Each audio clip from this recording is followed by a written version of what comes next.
diyay hooyo raasiya quraxay hooyo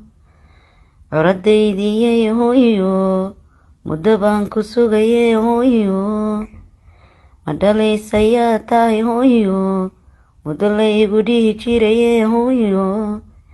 allihii kuumaa hooyo cadowgayga jabiye hooyo allama haddii weeyaan hooyo mar haddaan ku helay hooyo alla kuma tuso ciriiri hooyo iyo camal xumaantiis hooyo jannadii ku war hooyo adduunyadana nuurkeeda hooyo.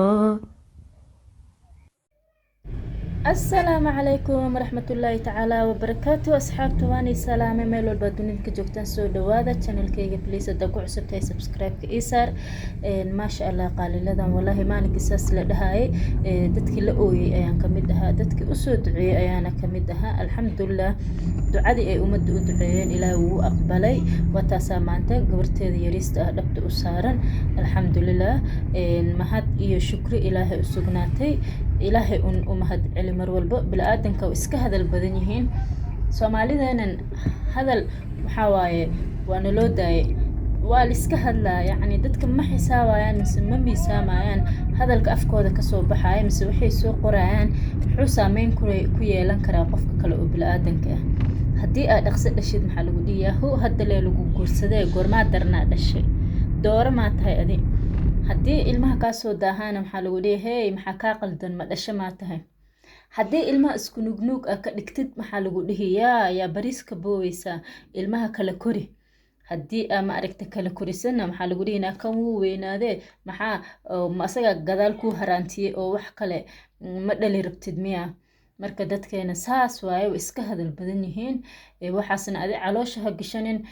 maaragtay qofkii maalinkaas saas ku dhahayna inaa iska caafisaan rajaynaya cuqdad ha u qaadin maasha allah walaahi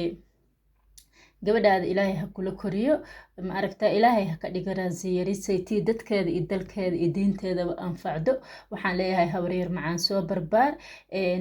anaga dhan ummadda soomaaliya oo dhan qaarna habriray ku yihiin qaarna waxay ku yihiin abti marka maasha allah soo barbaar kusoo dhawaaw dunidan quruxda badan hooyada ayaa ku jecel waxaa haysataa hooyo ku jecel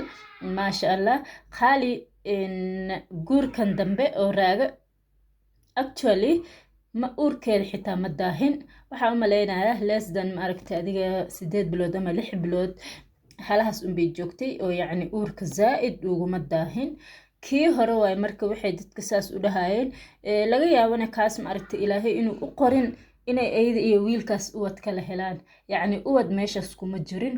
laakiin kan waa kan maasha allah ilaahay uwad wuu siiyey calaa kulli xaal maanta waa hooyo gabadheeda ayaa dhabta u saaran u duceeya inuu ilaahay maaragta ka dhigo umulfiyow